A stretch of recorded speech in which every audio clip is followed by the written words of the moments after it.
আলাইকুম। আমার এই অবস্থা দেখা সন্দেহ করার কিছু নাই যে আমি সুন্দরবনে মধু সংগ্রহ করতে আসছি। আসলে সুন্দরবনে আসি নাই, আমি কাপাসিয়া রানীগঞ্জের একটা জায়গায় আসছি, যে জায়গাতে অসংখ্য মৌচাক রয়েছে।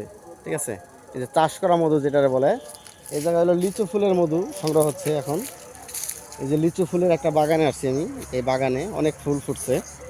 ঠিক আছে, তো এই জায়গায় অনেক মৌমাছি এই যে নেকটার সংগ্রহ করতেছে, দেখেন এই যে নেকটার সংগ্রহ করতেছে। এই জায়গায় অনেকগুলো মৌচাক।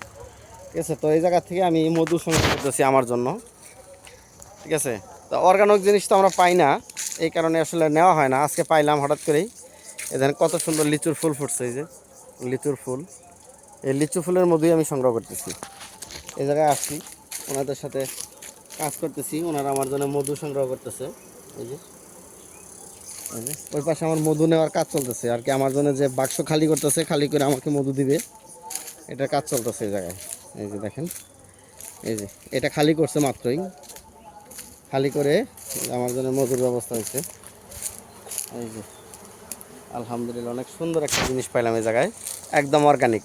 সবাই ভালো থাকবেন, সুস্থ থাকবেন। আসসালামু আলাইকুম।